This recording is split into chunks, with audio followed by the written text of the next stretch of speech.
الطارش يلم عنا خط بكتابك بترحيبه لو سرابك ليلك وجنة بالدجا في الليل تسريبه واسأل عنا له منا قل علامات انت تدريبه مدعيكم غايب عنا والحكم ميوز في الغيبة ينبغي الإنسان يتأنى ويحكم بأحكام مصيبة لا تحس بالحيف ذا منا النصف ناخذ ونعطيبه سوي يميل وبلغه عنا بالسلام وألف ترحيب.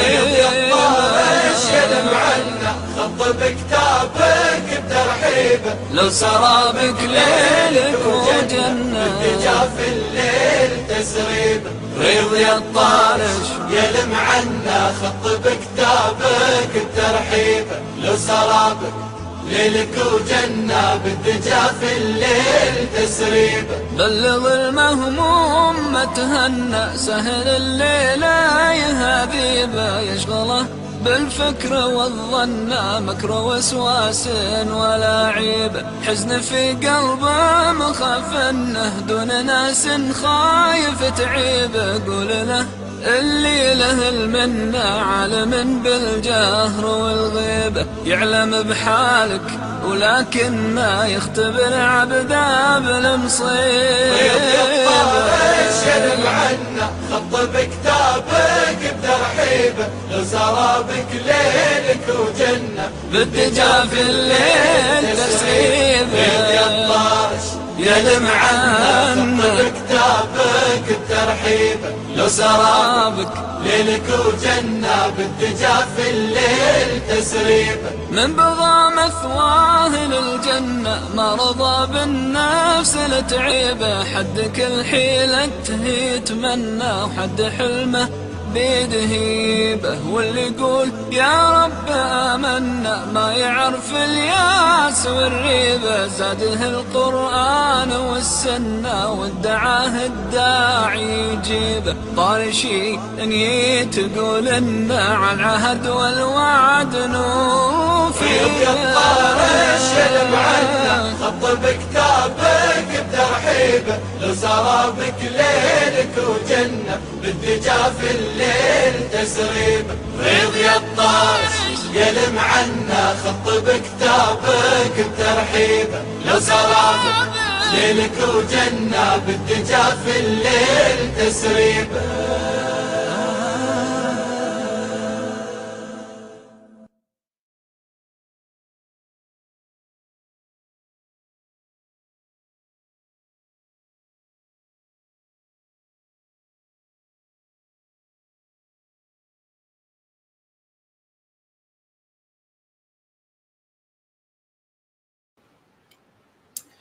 الحمد لله رب العالمين الصلاة والسلام على سيدنا محمد وعلى آله وصحبه أجمعين.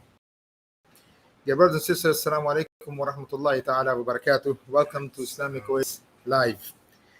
As always, every week on Jum'ahs, we are trying our best to bring people who just the kind of work that they have done, the kind of effort that they have put not only in themselves but in the community, to bring you people that inshallah will inspire you.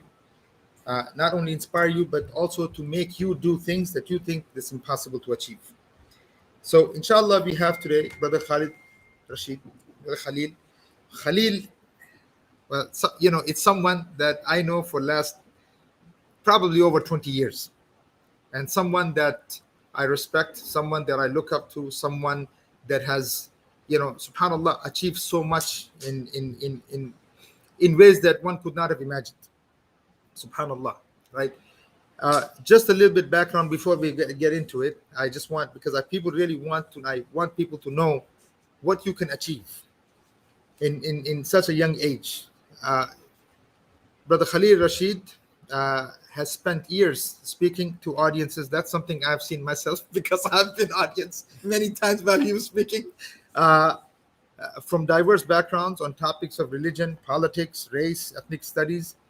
He's currently a PhD student, mashallah, tabarakallah, fellow working with the state of Illinois, diversifying faculty in Higher Institute initiative, lecturing at Northeastern University, also Dominican and Aurora University. After completing a double bachelor's degree in political science and sociology from Northeastern Illinois University, he went and started a career at Threshold Young Adult Program, Counseling Illinois Department of Children and Family Services wards. In 2012, he went on to complete his certification in nonprofit management at North Park University. You need to come work with us, man, on this issue. And then Khalil has also been active in assisting the Islamic Institute of Education in Elgin with the development of their counseling and student mentoring program for the elementary and Hifz and Alim program students.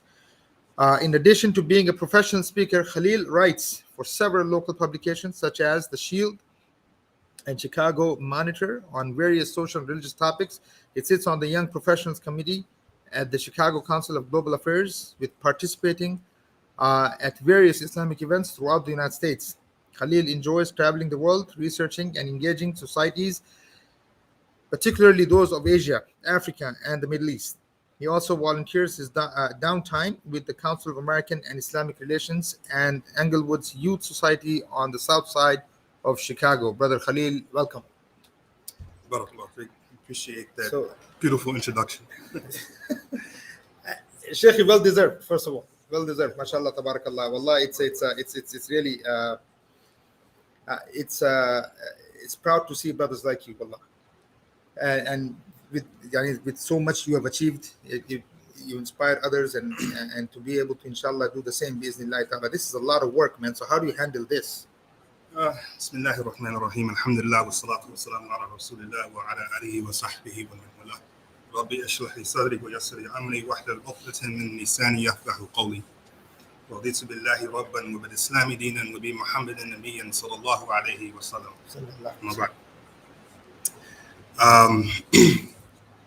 The way you want to look at life, I'm 40 years old now. We've known each other, like you said, for over 20 years. You want to look at life as, small stepping stones, and then, one day look back and say, SubhanAllah, I've achieved so much, or XYZ, alhamdulillah. But pretty much just living in the moment, that's all we do. I mean, brought me here to have a conversation about a lot of these things, and like we were saying before, the cameras went up. Unfortunately, it's been a lot of businesshood and not brotherhood with us. So, I mean, even that, for just the sake being of Allah, a part of everything in this realm. A lot of the dawah work that we've done in the past was related to our identities as Muslim, which I happened to adopt at an early age. I was a born Muslim, I converted to what, Islam. 16? So I was 13 when I took Shahada. Oh, I was 13 when I took Shahada, but I started. Hold on, 13. You take Shahada at 13, which means the parents, did they approve or what? No, it wasn't really an approval issue. I kind of kept it to myself. So if I could just drop the background a little bit, I started studying Islam at about 11, like my first official book, magazine, article, and I said that this is what I wanted to do, and I started calling myself Muslim. My first introduction, like many African-American brothers and sisters, was through Malcolm X. I remember my uncle coming home from watching a movie, and he comes up to me, Assalamu alaikum. Okay. He said, when I say this to you, you say wa alaikum salam. I was like, all right, wa alaikum salam. Kept it moving. But in 6th grade, I got Malcolm X, the book. Southside Chicago, McCorkle Elementary School. I lived on 46 in the Wabash. And 6th grade, I don't know if it was like this with you in school, but we used to have to sit in groups of four desks. Oh yeah, one of those. 4 students per group. And so we had 2 books for our group. So we had to share it, right?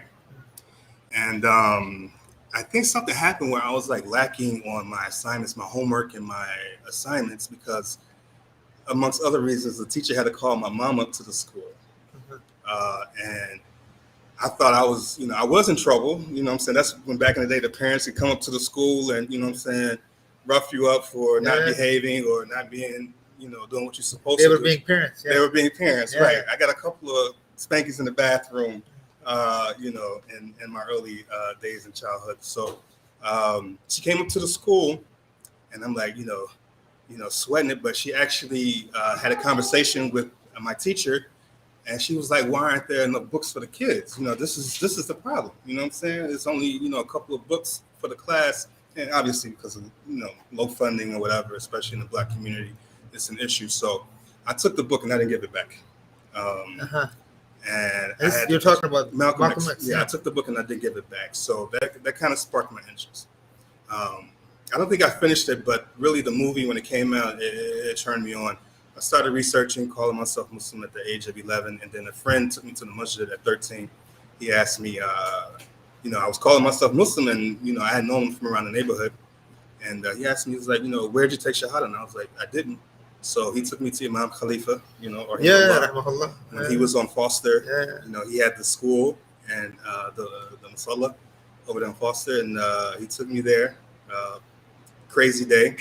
We actually got chased to the masjid by some gangsters, and had a little scruffle on the way, and I didn't have a shirt because they were checking us for tattoos and stuff like that. It was a real crazy day, and Imam Khalifa gave us some clothes to wear. He worked in a very rough neighborhood. Yeah. I've been there many times. And he doesn't get enough credit because I went there and he was one of the first who I knew who was taking ex-cons. Yeah. And letting them sleep, in the masjid, doing food distributions and stuff like that. Like a lot of stuff that goes on in the city, he pioneered, mashallah. And I don't see a lot of credit being given, for different reasons, obviously, but yeah, that's my shahada story. Imam Khalifa. Imam Khalifa. Subhanallah, passed away last year? Yeah. I remember. He passed away last year. Subhanallah. So 13, Islam at 13. Yep. That's a big decision, man. Shahada at 13. Yep. Shahada at 13. So that's a decision. That's a life-changing decision. And I still struggle. I wouldn't say I started practicing until I was like 17. And I'll tell you how I was thinking about this on the way over here. 17 is when I started cutting class to go pray. Started going to Jummah and, cutting class to go pray and stuff like that. I still, between 13 and 17, had a rough time. So this is high school? High school. High school. And that's when you really form your identity. Right. And another big thing, I want to mention about my, just a little bit before I met you. So, alhamdulillah, I've had the privilege of living and being on all sides of the city. I was born on the west side. Yeah. Was there till about first grade. Then I moved to the All-Girl Gardens, 133rd place. Was there for a couple of years. Carver Elementary School. I like to shout out the schools because that tells you a lot about the personality of different people. Then I moved to the low end, 46 in Wabash, for a couple of years, probably around the time Malcolm X came out. So about 10, 11, and then from 11, I moved to Uptown. And so Wabash, is this close to Cabrini Green? Is that right? No. Cabrini, that's UIC. Yeah. Right behind UIC. I was on the west side, Jane Addams Project. So I was at 1308 West Grinshaw.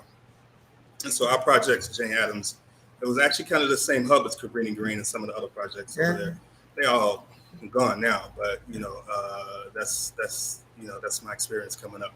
So alhamdulillah, I've had the privilege of living on all sides of the city, but I mean, growing up, it's like a badge of honor, to claim that. I don't talk about none of that.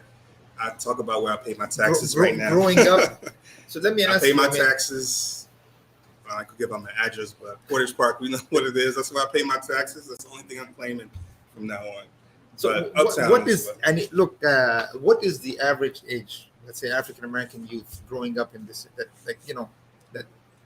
they will even survive the streets? Absolutely. And you're talking about going to the masjid at 11 and somebody stopping you and saying you could get killed. That's exactly what happened. So Imam Khalifa, when I came to him, me and my friend was like, want to take Shahada.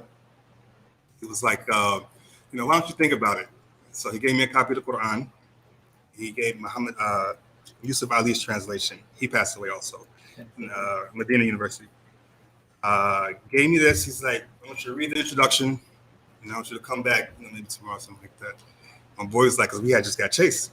Yeah. He was like, he's like, you should take Shahada now, man. If you get killed, you go straight to Jannah. I was like, for real? So I was like, okay, cool, sign me up. But he said that, this was the reality that we were living in, survival. And so, it was an easy decision for me at the time because I'm like, I had already been reading up on the religion. So at 13, it was like a no-brainer. He thought I was young. He thought I just, because so many brothers, do it as, and I've been, the brother who took me to the masjid, he's not practicing Islam today. But for him, for so many brothers and sisters, it's a fad, but alhamdulillah, I was able to hold on to it and make that decision. Hold on to it, why? I mean, look, because, there's a lot, I don't know how accurate these numbers are, but like I was reading one time in Sound Vision magazine saying that 50% of those who enter Islam, they said 50% leave Islam. They said more. I've read studies that said more. So what kept you saying that no, this is it? This, everybody has different things in life, right? I mean, whether it's the amount of time you actually take to study the deen. Right? I mean, you have today Muslim youth who are leaving, who becoming atheists, becoming Allah knows what. What keeps someone that young struggling the way you're struggling in these neighborhoods, trying to figure out what life will be about? I mean, there has to be something that caught your attention in the deen that said, no, it doesn't matter what happens now. I mean, other than Malcolm X. So absolutely. I mean, I can understand Malcolm X, what he did. To the north side, uptown area. Okay, so in my building, when I moved, my mom got an apartment. We were the only black family in the building. It's probably, 18, 20 units. I was the only black, if you will. And the rest were? The rest were Afghan refugees, Somali refugees, Pakistani.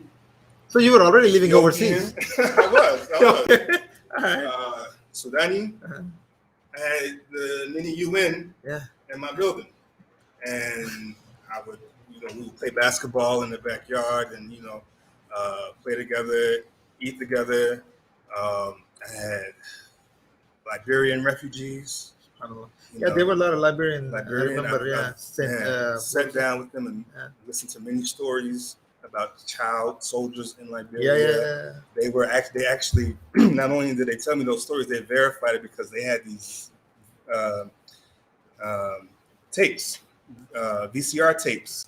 I remember those before things. Everything is viral. Everybody used to sit down and watch these. We used to watch actual war footage. And they were trying to find family members and stuff like that, and they were getting news and stuff, trying to figure out the pieces.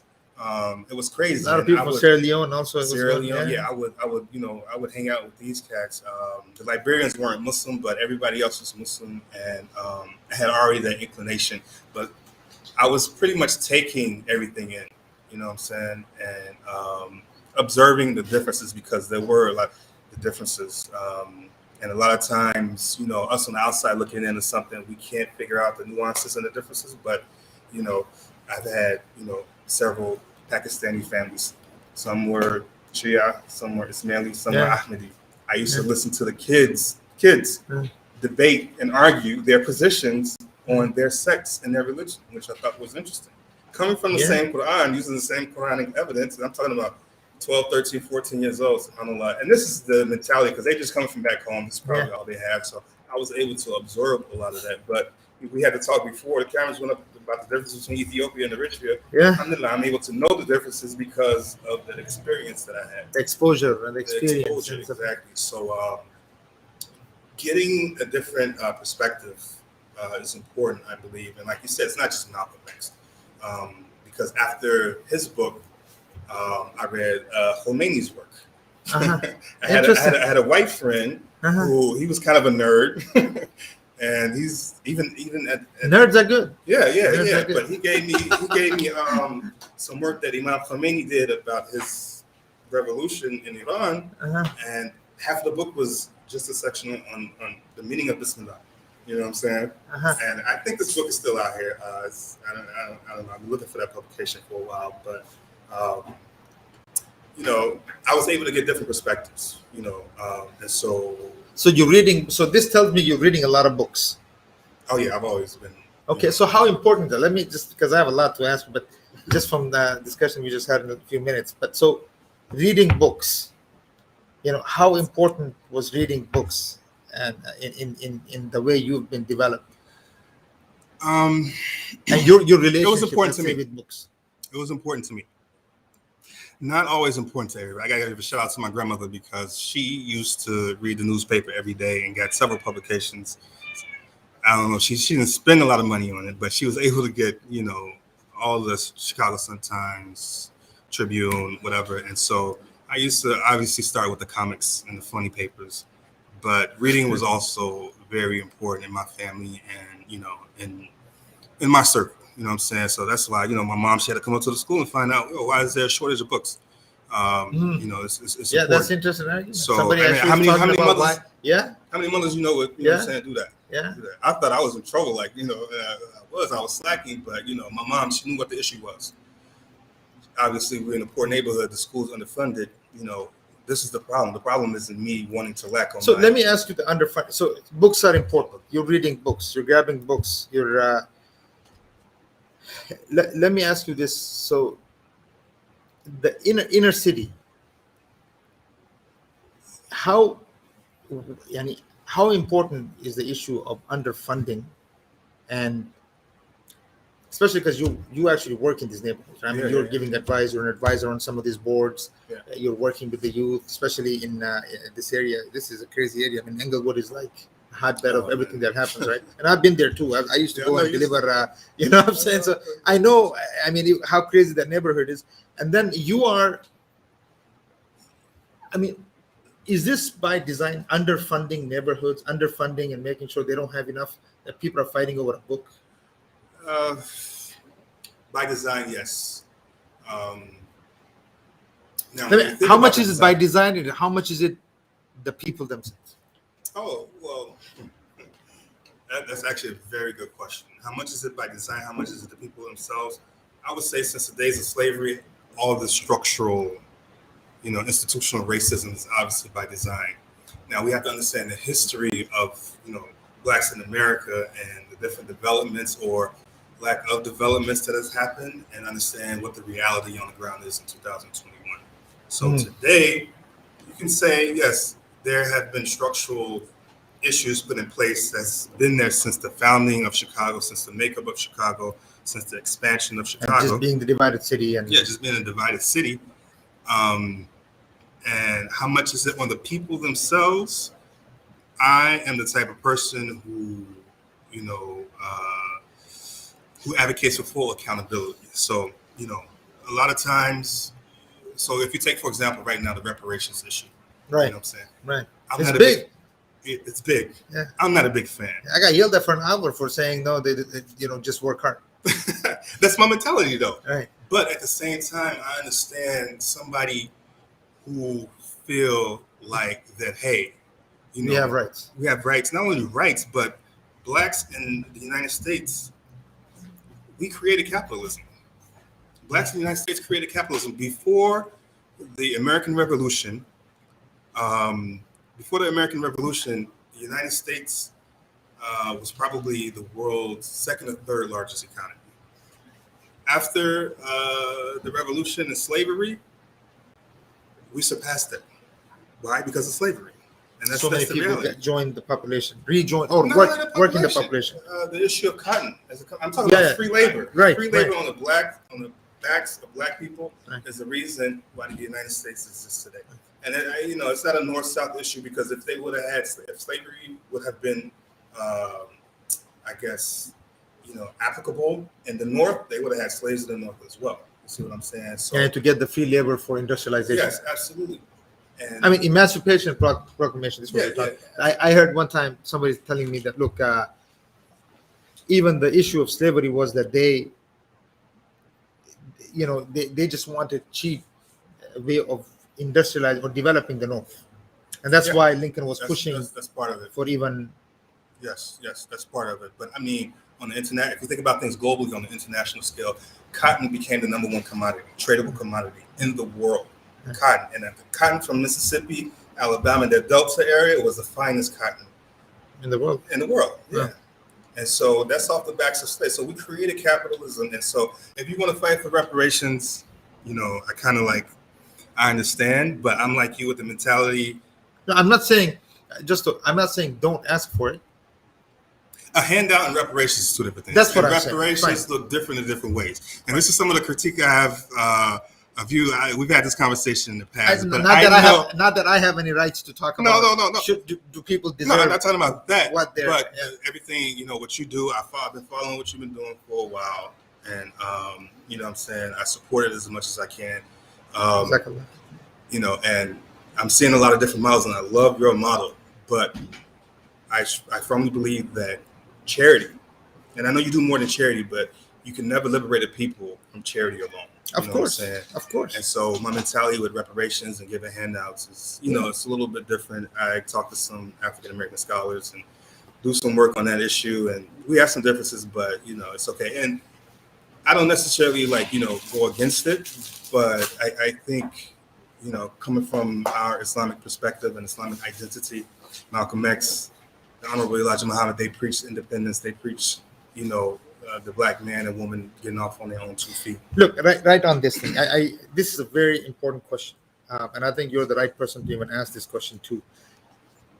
Nation of Islam. I think it became famous was because it was very well organized. It gave a purpose to the African Americans, and it was able to. And I think African Americans are very militant, very strong, hard blood. I'm talking in general Africa, the way Africa is, and obviously this is extension of Africa. So, isn't there a hadith of the Prophet that we shouldn't go to war with the Africans? Because I don't know the hadith. I know one hadith about the issue of Egypt. I remember he advised the Muslims, saying if you go to Egypt, take it easy with them because amongst them are the Mujahideen. Okay, this is right. So this is well known. I mean, African the people. I mean, it was Africa that conquered the world. It wasn't the Arab. I mean, it's just but the Arabs they want to be called Arab and not Africans. Right. This is a whole different issue. But let me ask you this: so if we are talking about da'wah in the inner city, we're talking about spreading Islam in the inner city. Yeah. Is there a need for something like Nation of Islam, but from the real Islamic perspective? Oh wow, subhanAllah, if the Nation of Islam had adopted the real Islamic perspective, then Chicago would be Muslim. Oh, the country, New York. I mean, Philly, DC, all over Detroit. It'll be Islamic. And I've been re-looking at this issue of the Nation of Islam for the past couple of years, dealing with different professors on the issue of their methodology. And there's so much to untangle there. Did you see the documentary Blood Brothers? No, you're the second person telling me to say it. I actually read the book. I heard it on Netflix, and I haven't seen it yet. I haven't seen the documentary, but I have the book. I read the book.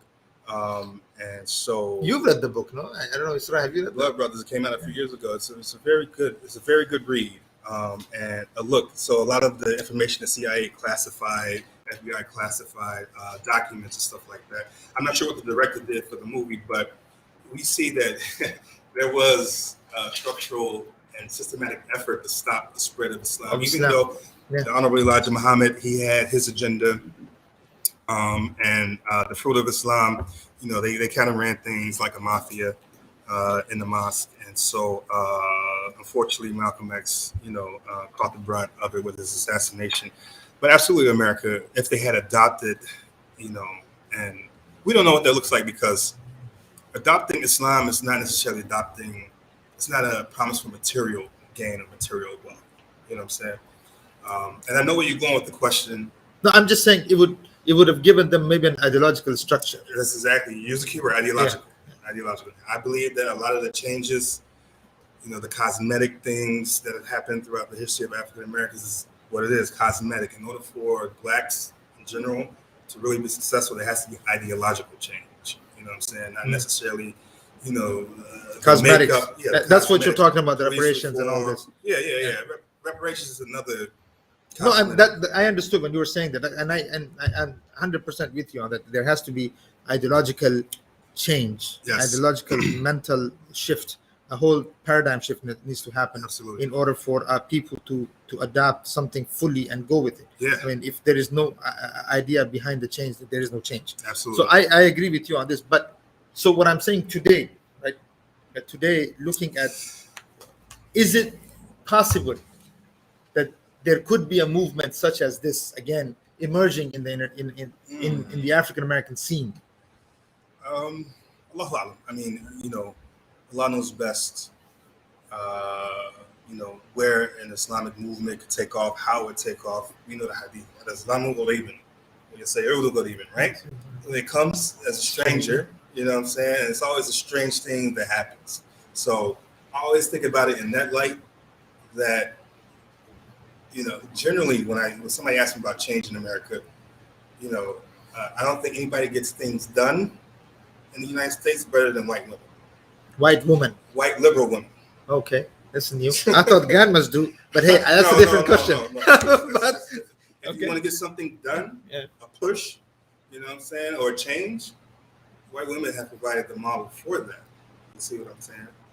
So if you look at the abortion issue right now, right? Abortions, elections, I guess voting rights and all that. In a couple of years, this is going to be a hot issue that's going to be pushed, and the change is only going to come from there. Why did Obama get in office? Yeah, white women. Soccer moms. Yeah, exactly. It was the whole. You know what I'm saying? Women's suffrage. Susan B. Anthony. You know what I'm saying? She didn't give a damn about slave women. She used them. Yeah, exactly. Capitalism. So if you're going within the flow of what America lays out for them to give you, I think that honestly. See, but the question I'm asking you is. The struggle of African American is nothing close to the struggle of white people in this country. Right? Absolutely. And of course, there is that Irish and all of that. Right. But the African Americans are looking to adapt. They're looking. Or am I wrong? I don't know. You can correct me. I'm saying, are they looking for something that will give them the sense of purpose that they so badly are looking for, as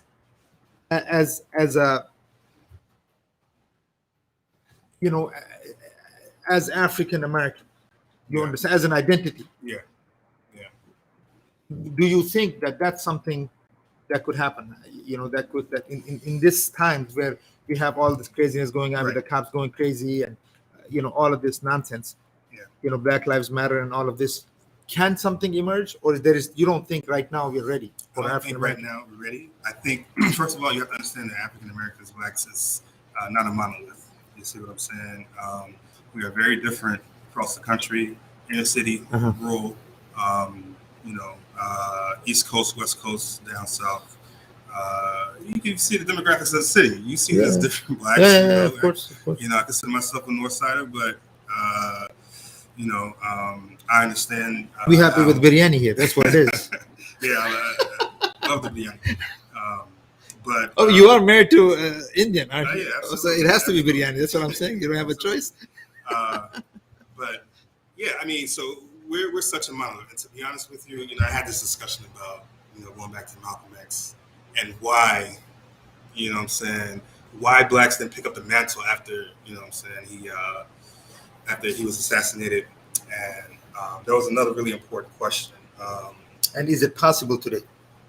No, but who's looking at the issue of leadership? The issue of leadership related to him. Oh, his legacy today.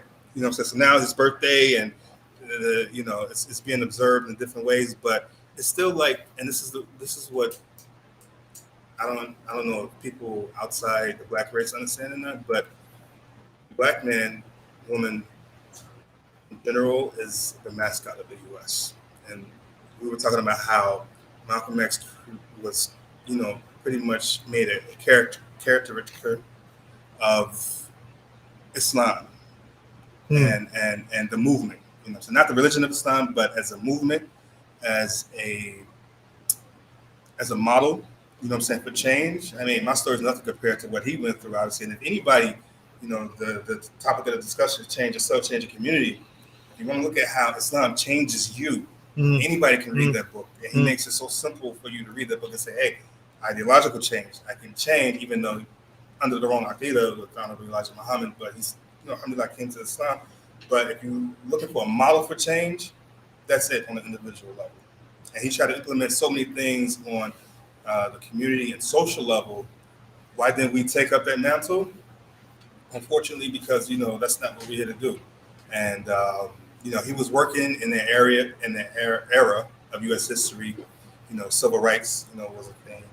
And unfortunately, civil rights led to so many compromises, in the struggle for, See, liberation. it's if you look at if you look at Black Panthers in the inner city, right? I mean, right now, I think they're also celebrating what's his name, the one that was killed, the head of the Black Panthers. Forgot his name. What's his name? Hampton. Fred Hampton. And I know they're making his house. They want to make his house into a museum type of thing, and because the thing is, of course, the Black Panthers are no longer there, but of course, individuals are there, and individuals are remembered in the U.S. and they're, there's no big deal mentioning them, talking about them. But the moment organizations are named, trouble begins. So, is it that that's one of the reasons? Is that okay? It's okay to have some heroes, but don't create any type of organization that could organize African Americans intellectually, ideologically. Well, America never really wanted, on the individual level. You can read the statements and the papers from J. Edgar Hoover, where he said he didn't want blacks to have a messiah in the U.S. Right. He didn't want them under any leadership. And this is where you ask certain questions about, certain people who are in leadership and things like that. I'm not going to go there, but yeah, they don't want this at all because we are the mascot of the U.S. We were brought here for a purpose and for a reason. You see what I'm saying? And that reason right now is a cog of capitalism, even though, we created it. I don't think look, if white people really thought that blacks were inferior, then a lot of things that will be going on wouldn't happen. You see what I'm saying? But they understand certain things, and they know that we are people who struggle and fight. And when it comes to certain leadership styles, they have been successful at taking those things out. Maybe since, you could look at the history of Africans in general. I was reading on the way over here, doing some research for an article about the Haitian Revolution. Only blacks who successfully liberated themselves. All over, man. I mean, all over the place. The whole what's going on decolonization. I mean, you look at the history of the colored people. I mean, this is a whole history that could be discussed on the issue of Africa in general. One of the leaders, of the Haitian Revolution. So I'm reading different perspectives, different articles. Some scholars say that his name was Bookman, or they called him Bookman. Slave masters. Have you heard about this guy? No, Bookman, no. So actually, his name was Lukman. He was captured in Senegal, brought to Jamaica, and at that time, if you were what they call like a brute, if you were a man who wouldn't, submit to slavery, if you were a problem, they sent you to Haiti. You know what I'm saying? So like that's a smart idea, sending all the troubled people to the same island, right? But his name was Lukman, and they called him, Bookman because he was always reciting a book. He was always carrying, what they said to be a book. And so, he was one of the people who started the uprising. You see what I'm saying, for the Haitian Revolution. They caught him, after a few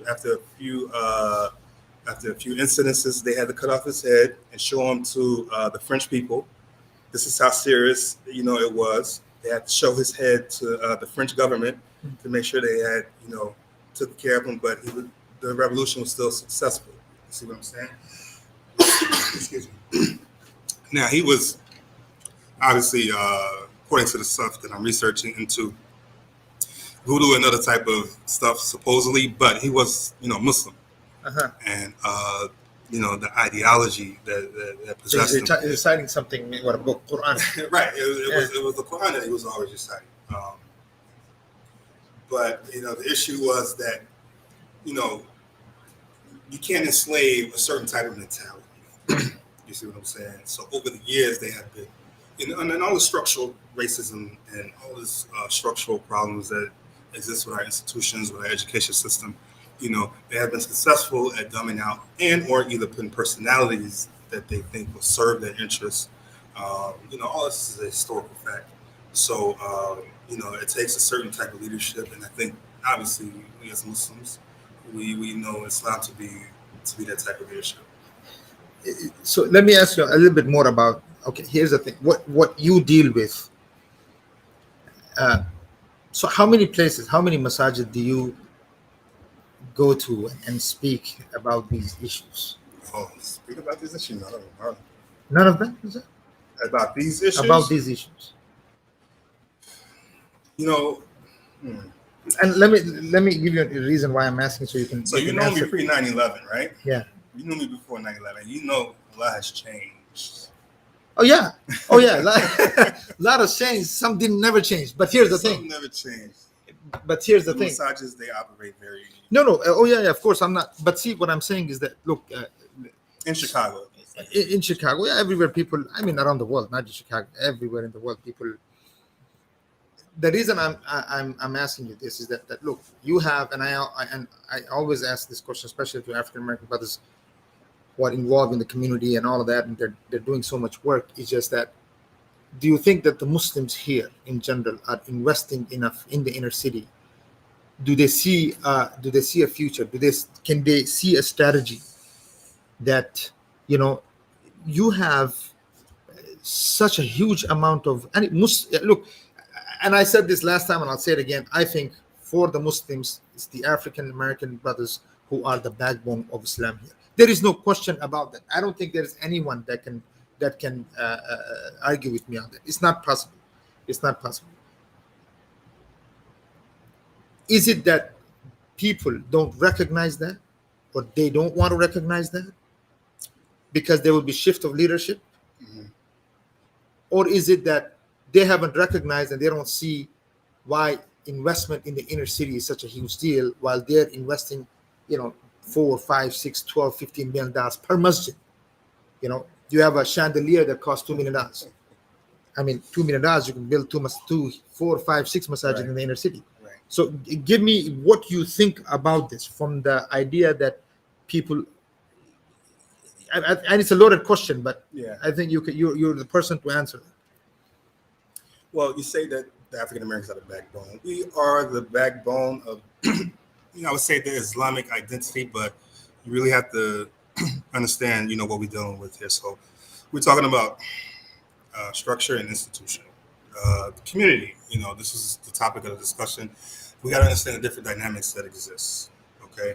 So, your analysis is correct. Dr. Assad Hussein, from Northeastern did a study on this. This was probably about 20 years ago. But yeah, between 33 and 45% of the blacks in the U.S. are Muslim, African Americans. Yeah, are Muslim. It's not more. Yeah. I mean, you're talking 20 years ago. I'm talking now. It's probably completely different. I mean, Philly is Muslim, bro. Oh yeah. I'm no stranger to Philadelphia and the East Coast. But the backbone is not the same as, the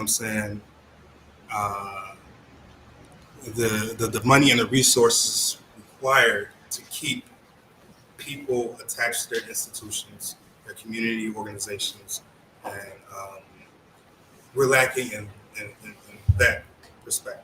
You see what I'm saying? So yes, the Islamic identity, which is, as Muslims, we believe is fair enough. You know what I'm saying? We're not materialists. We can live off of bread and honey. You know what I'm saying? That's not the issue. The issue is, as a Muslim community, there's a lot of barriers we have to break within each other. Okay, so what are those barriers? And a lot of those same barriers that exist as African Americans within the greater structure of American society is obviously, is obviously there with the immigrant community. Unfortunately, I mean, look, Civil Rights Act 1964. We were able to usher in, the immigrant policy, immigrant population, and so forth. I mean, it was used on the backs of black people. Although it was used on the back of black people, I understand that. I mean, that's a whole. That is true. I mean, we should actually have a discussion about that. I mean, so we've been, especially, let's say, the immigrants, in many ways, have used the struggle of African Americans Everybody does. Everybody now does. We have, certain. But that's not even recognized. Other groups that are doing the same thing. I don't want to go there on your platform. I'm going to say something that probably will be considered like, why you even discuss, why you talking like that? See, it's like no one even understands it, especially the immigrants don't understand. Those who are new, you got 8,000 so Shout out to all the immigrants, man. So they held me down. I understand that, but see, here's the thing: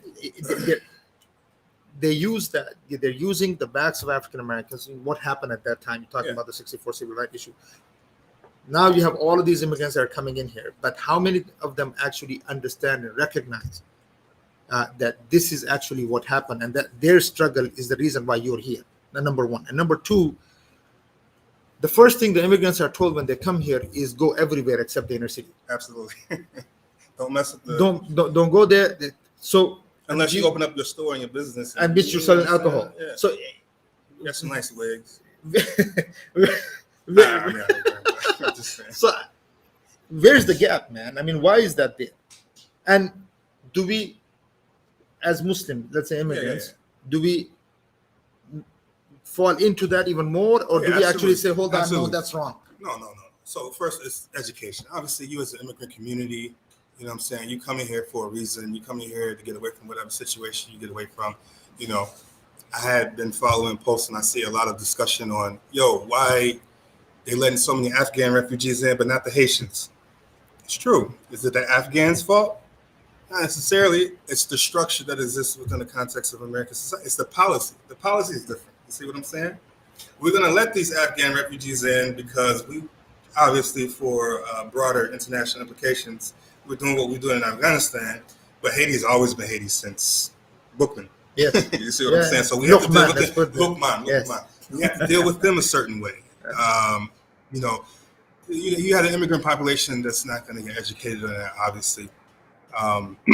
But all of these barriers that exist within the immigrant community and African American community. Obviously has to be dealt with through education, through sincere types of interaction. Obviously, when an Arab or a Desi open up their store, their gas station in the hood, guess what? There's a natural power struggle that exists. Yeah, you're taking I have our to come resources. to you for my cigarettes, and I have to come to you for my wigs. I have to spend my money. And that's just the way. The reality. And the money is then going somewhere else. Absolutely. You never spend. You never bring the money back. I've never seen Arab or Desi or whoever throw a barbecue in the hood. Yeah. There's no Mother's Day brunch, nothing. You know what I'm saying? You just suck in the resource, and this is, what I'm saying. And there's a way. So if you look at right down the street, you know what I'm saying? Back in the, sound like an old man now. Getting old, man. You getting old. You gotta say that too. Yeah. I know, but lately I've been, back in my day type of thing. But here down the front, you have the Greeks and the Jews. They did their thing. Where are they now? Nice plush houses out in the suburbs. You see what I'm saying? Same thing here. This property over here is estimated some of the highest property, commercial property in the city. But our hoods have been struggling, forever. Because of the structural issues that we've been talking about. So let me ask you this: if what do we need to do? Oh man! I mean, you obviously look. One of the things I admire. We have to open up the Islamic Oasis on the south side. That's what we. Shout out to the. Hey, say that again. I know that was a plan a while ago. There's a plan. So we can be here all night talking about what we need to do. I need you travel the world too, and that's very important. I've traveled the world. You travel the world. Even within the U.S., it's amazing. I'm not going to say the misogynist name, but out in California, I'll say in California, just the whole support level is different. I saw a masjid go up in a few months, less than a year. It was. I know it's less than a year. Multi-million-dollar masjid, like I said, $multi-million, right? We see what Sheikh Uthman had to do. Expand Farouk, right? Yeah.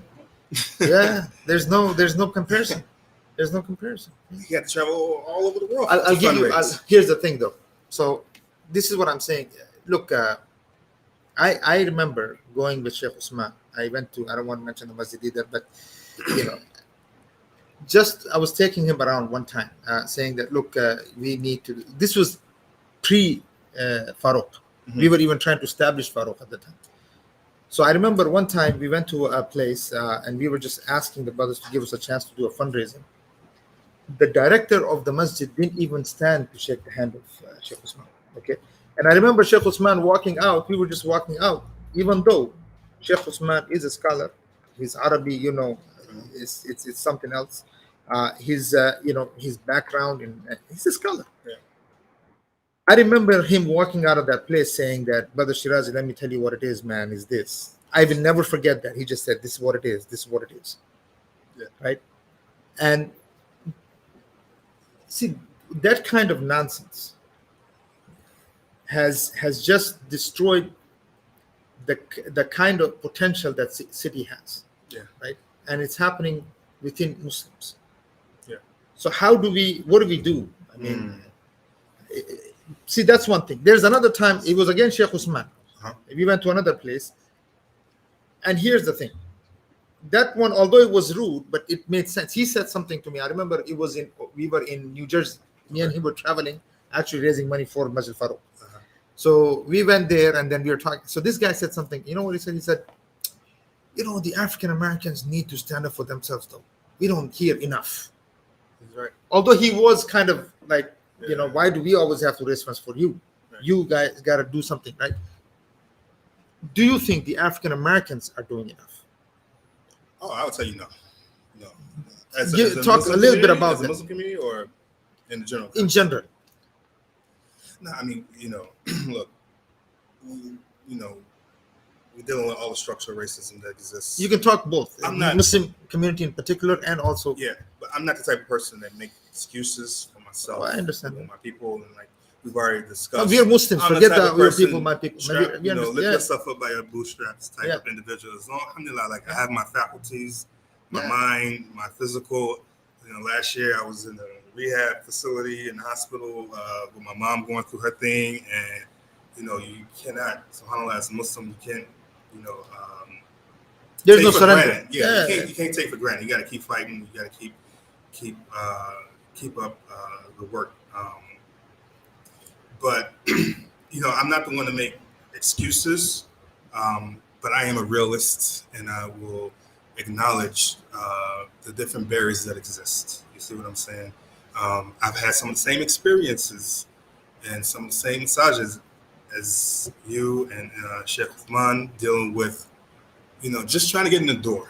Yeah. You see what I'm saying? And that was one thing that Dr. Hussein and Dr. Wang, professors at Northeastern, their experiences in India and Taiwan, you know what I'm saying? They were never afraid to go, you know what I'm saying? Dr. Wayne's whole family was taken out by China. She was never afraid to go through the door. Yeah. Dr. Hussein, the same thing.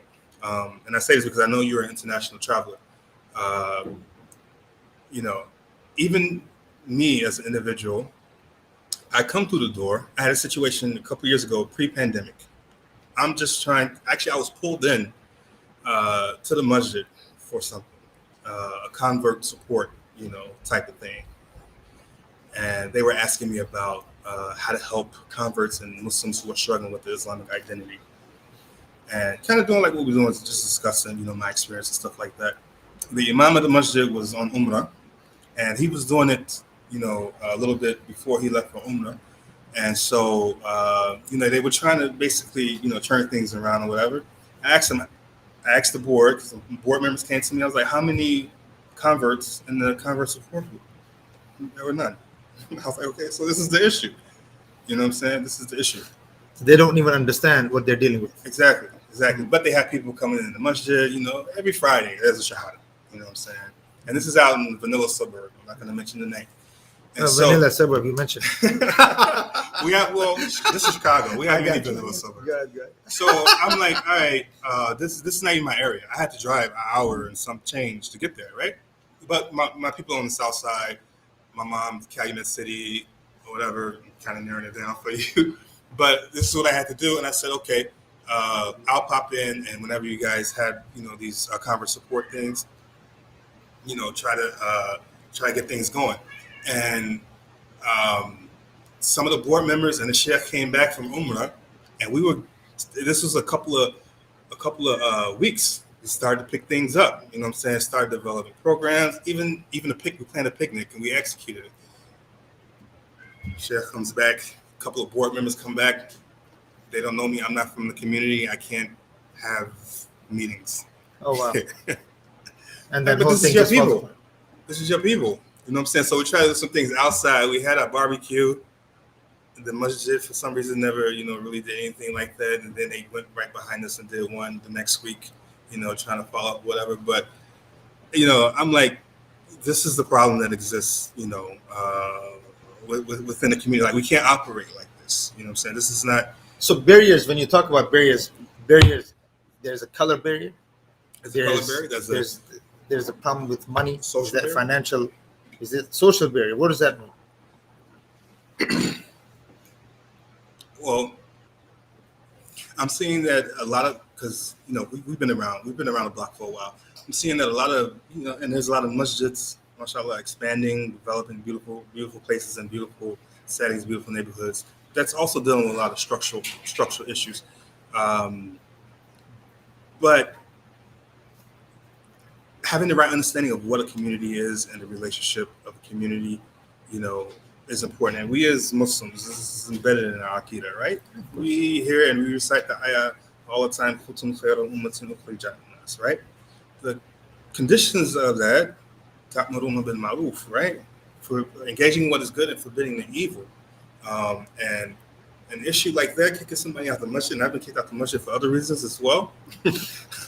But something like that, where you're coming for support and development, that is an issue because it became a power struggle. That's all it was. That's all it was. They saw that some things were going on, and I understand for other reasons as well. The masjid, they don't want strange individuals in their space holding meetings or doing whatever. They have a certain protocol that they go about. This is how they explain to me. And That's the excuse they use. Go ahead.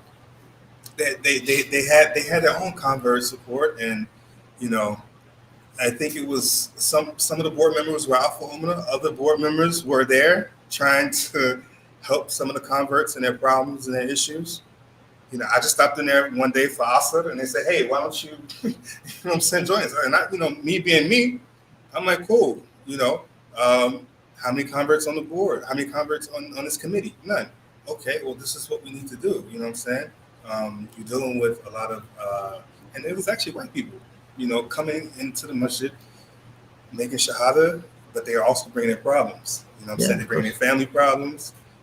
They bring in, sister named Shahada. She don't know what to do about her husband or boyfriend.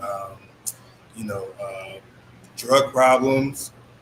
Same issues that everybody else has. So we as Muslims, that those tenets of enjoying what is good and forbidding the evil, we have to understand that with clarity.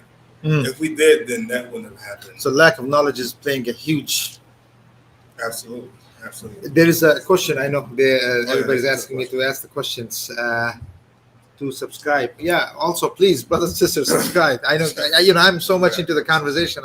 This is just before I ask the questions. The questions here. Are you guys posting the questions? Oh, really? Okay. Just before we go on to these questions, because there's a lot of them here, I just wanted to. Now you're doing a PhD. Yeah. International relations. So why? I know you've been to Sudan, you've been to Khartoum, you know what Africa looks like, you understand the situation. So what's the motivation behind the international? Behind the PhD? This is a huge change by itself, especially within the African American, the youth today. It's not. Not to me. The only reason why I'm doing it, and I only get into the PhD background other scholars, other political scientists, not even other social scientists and stuff like that. It's really for me, coming from where I come from. You know what I'm saying?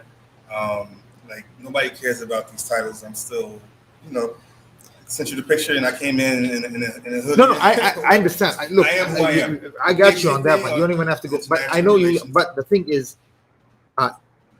in the context that we're talking about, right? We're talking about breaking barriers. We're talking about all those issues.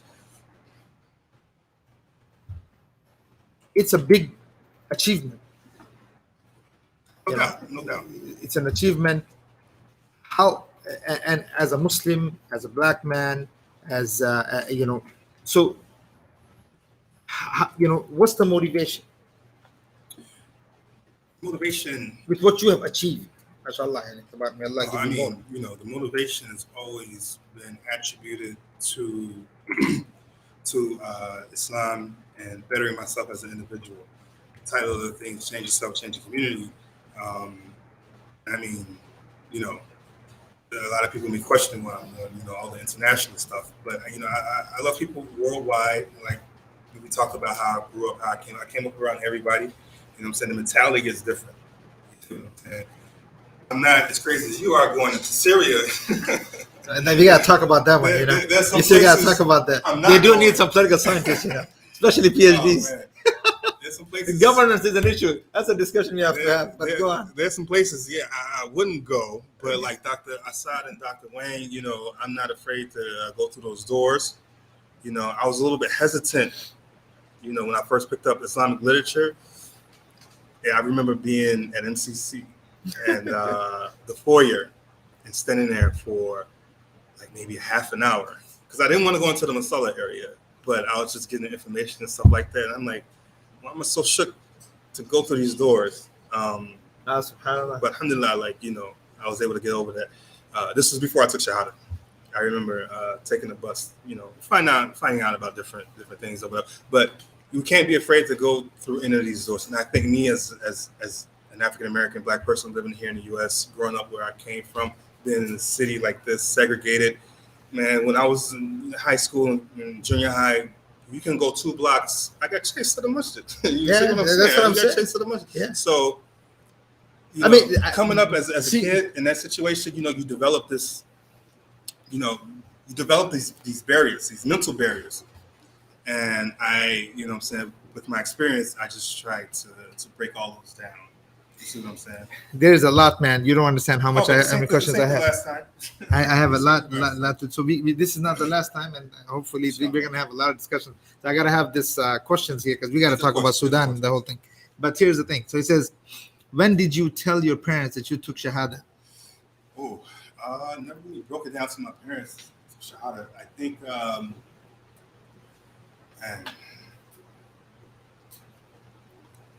I told my moms I was celebrating Eid, probably like my freshman, sophomore year of college. Oof. I cut school. Oof. You're talking, 5 years later? Yeah. Maybe 6? Yeah. One of my friends, one of my neighbors was like, yo, it's Eid. Okay. We pray here and we ain't going to school. So I'm like, all right. And I laid back at home and I got in trouble for it. And I told my mom, this is the Muslim holiday. She kind of laughed it off. Uh-huh. I told my teachers in school, and they looked at me like I was crazy. They're like, "You're not Indian or Pakistani." I went to Sullivan High School, mostly Indian Pakistani. Yeah. And you're not Muslim. He just uses it as an excuse to get out of school. So, SubhanAllah. So you were what? Okay. So it says here, 15, 16. It says, how can we take the reins of encouraging social change? Oh, man, you need a certain element of bravery. And that's what I like about you and your expeditions to places like Turkey and Syria. I just go for the food. I didn't say that part. I'll tell you one thing. It's a joke, man. I was coming back here one time and they said, what are you going to say in the airport, bro? So I said, dude, it's all about the salads in Syria, bro. That's why I'm going. And so it's all about the food, those bro. Airports get nasty, especially what's going on internationally. But just, and as a Muslim, it's embedded in our Aqidah, the fear of Allah is fear of Allah, but the absence of fear of, everything else, especially when you're trying to declare, all of that is, alleviated. The follow-up question is almost the same. It says, why do people side with oppressors? Why do people side with the oppressors? That's a good question. And I've never been put in a position where, I feel like I was squaring up and I had to side with the oppression. But, I would imagine it's, follow-up question to the previous question, that it's the opposite. They don't have the bravery and the courage to deal with it. A lot of times too, you know what I'm saying? And I'm getting at the age as well. You know, I accepted Islam at an early age, and you know, like you in our past, we were gun-ho, we were, you know, very adamant about, you know, holding on to our Islamic identity to the extent where, you know, it will be a little bit, you know, oppressive to other people. I won't say oppressive, but like just come off, you know. Come off crazy. Yeah, exactly. Fanatic or whatever. But, you know, you get to a point in your life where, you know, you have to choose. You know what I'm saying? I always say that there's a difference between choices and decisions. You know, decisions, you have a certain outlook, you have a certain roadmap, if you will, to navigate through halal and haram, right and wrong, so forth and so forth. Choices, man, a lot of people, you know, when you have choices, it's like you're boxed in. You know what I'm saying? So there's only a certain, you only have certain elements to choose from. You know what I'm saying? And all those elements are oppressive. You know, lesser two evils type of concept. So But people look for excuses. That's what it is. yeah, People look for excuses. People look for one way or the other to just, you know, find the easy way out. Absolutely. And because standing for oppression, against oppression, is not easy. No. And it takes, you know, it takes. I mean, it's. You know, somebody I was listening to the other day, and they were talking about, I guess, their history, and he was saying, well, you might go to prison for speaking this. So the amazing thing was, the scholar said, well, is there ajr in going to the prison? He said, yes, then go. Meaning, you know, I guess it also depends on the kind of education you have. Yeah.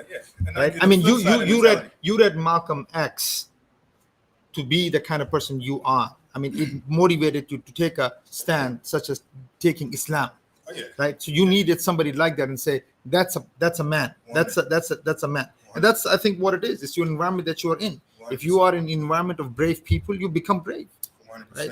If you're gonna choose to be under, you know, cowards, then that's your lot. You're gonna be a part of that element. So he says, do you agree that African Americans can sway many in pop culture? We create the culture. If we would turn that ability to spreading Islam, we would be unstoppable. That's a good question. Absolutely. The African Americans, the black population, we control the pulse of the U.S. Like, we make, you know. Everybody's singing something, man. Yeah.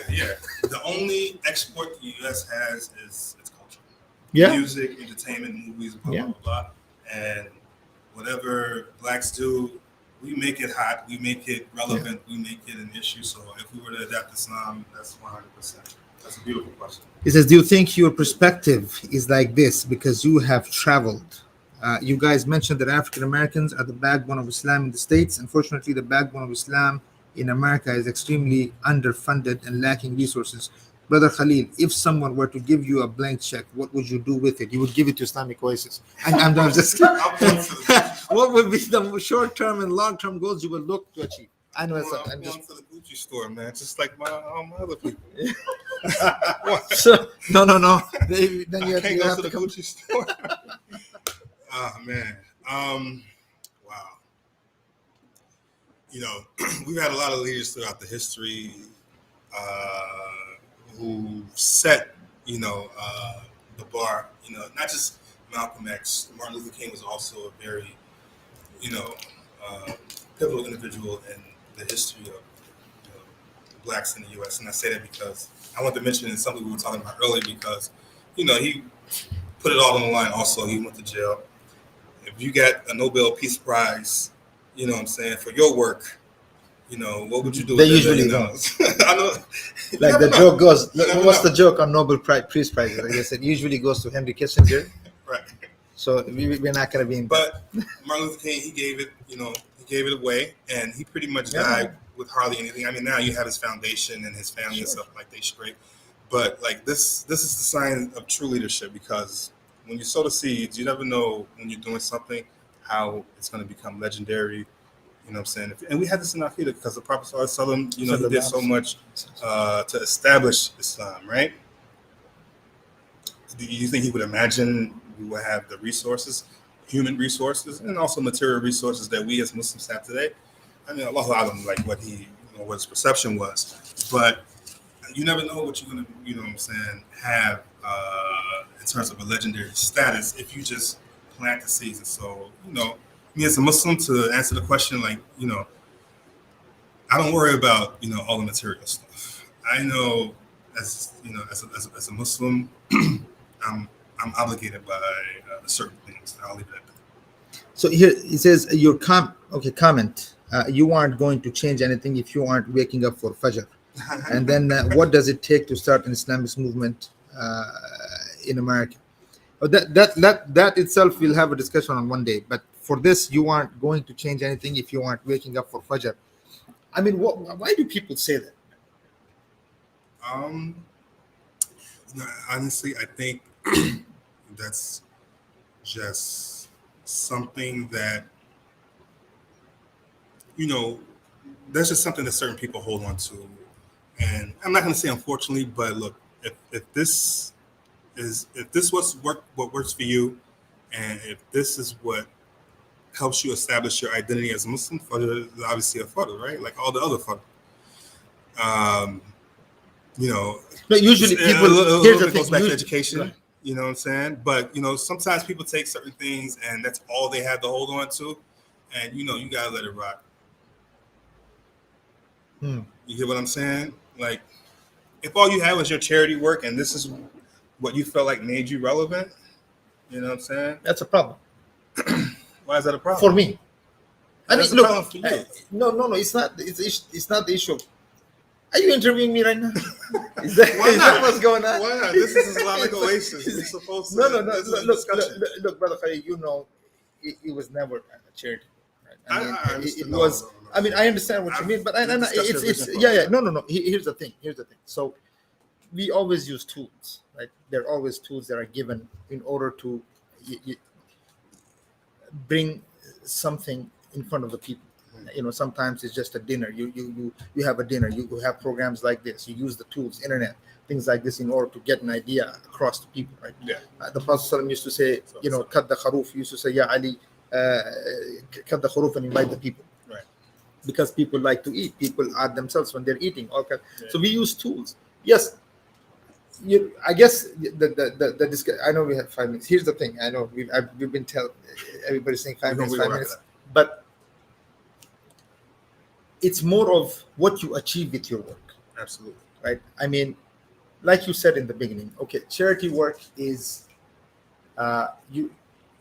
it can build people, right? But so we understand that. But if it's used as a tool to provide the books that are needed, right, that can change people. That, for instance, the Malcolm X books that we were talking about, that if I can get all 4 students 4 books, that would be the thing that I would do. But of course, we know the ideological, background that, okay, look, charity is just charity. Yeah. The other thing, I'll tell you one thing. Ibn Taymiyyah, rahimahullah, he said one time that money in the hand of a mu'min is a weapon. Absolutely. Right? It took time to build the kind of money we had to spend to have a system like this. You need resources in order to even do work, right? Even as simple as dawah work, right? So this is the only, this was the backbone. This was the understanding of building things. But when people say things like, okay, it says Fajr, I usually take that as, okay, that's always an excuse. Now, I know that what they mean. Like, look, if you can't get up for Fajr, that's a sacrifice. You can't get up an hour early to do something. How are you going to achieve anything else? Right. Well, it's not the Fajr that's achieving. It's your belief. Yes. Because you see what I'm saying? There are many people in the world. I know we're talking about Islamic change, but there are many people in the world. They may get up 7 o'clock every day in the morning, and they have changed many things in the world. Yeah. We are coming from the ideological perspective that we know the importance of Fajr. Yeah. Right? So it's not just that, okay, if you don't pray Fajr, you're worth nothing. It's that what is motivating you to pray Fajr? That's Allah subhanahu wa ta'ala. Absolutely. That's the real reason. It's not Fajr. It's Allah. Yes. So the question should be, if you don't have Allah subhanahu wa ta'ala, if you don't, your foundation is not Allah azza wa jal, you can't change anything. Yes. Because if I don't have the fear of Allah subhanahu wa ta'ala, the love of Allah azza wa jal, I will never get up for Fajr. 100%. And to piggyback off of that, you asked me about all these accomplishments. It was the It's the same concept. See what I'm saying? I know I have to better myself in order to be, enabled to better my family and my community around me. So, it's like, yeah, we have our obligations as Muslims, but at the same time, we have to go beyond that. I mean, what you're doing, what I'm doing, and anything that we do in life, it has to be tied back to Allah subhanahu wa ta'ala. Allah subhanahu wa ta'ala. Because of the time, last comments. What do you want to say? What is it? Before we leave. Oh man. Well, I'm glad we had the conversation. Jazakallah khair for having me, and this beautiful platform. I was thinking on the way over here about some of our activities on the south side. I remember when we had an issue in the masjid with one of those kids, and we called my uncle who was from the Illinois State Police. You remember that? And we had to rough up some people. You remember that? We came a long way. So alhamdulillah, I'm glad to be a part of the platform, and thank you to everybody involved. And I love behind the scenes type stuff. We've got people working behind the scenes. That's like my thing. I really don't like the camera issue, but alhamdulillah, I'm very pleased to be here. Jazakallah khair. Here we are. And again, jazakumullah khairan to you, brothers and sisters, for being there, for watching, for your questions. These kind of discussions that we are having, I think we need to have them all over the US and all over the world. The Muslim Ummah is moving. The Muslim Ummah is looking for change. The Muslim Ummah is looking for people who can change the conditions that we are in today. Muslim Ummah is looking for leadership, and it's looking for leaders. So it's time, especially, and this goes to the whole Ummah, that as Allah subhanahu wa ta'ala said, Allah Azza wa Jal does not change the situation of the people until they change what is within themselves. So we have a lot of work to do. We have work that we need to do in order to change the society that we live in. Muslims, no matter where they went, were the movers and shakers. They brought in new ideas. They brought in new cultures. They brought in things that changed the world. So we ask Allah subhanahu wa ta'ala to make us of those people who are movers and shakers, and people who will bring, inshallah, Islam to this country and to the world. Jazakumullahu khairan. Wassalamu alaikum wa rahmatullahi ta'ala wa barakatuh. Assalam.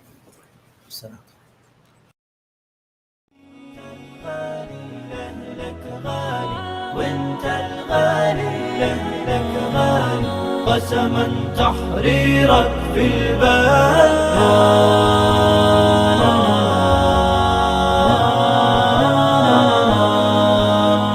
لو سجنوا جسمك يا محارب أو غطوا منك العيون تبقى الحر ويبقى الغاصب بديارك هو المسجون عهدا منا نوفي الدين ما ننساكم أسرانا حنا وياكم صمدين يوم الفرحة ملقانا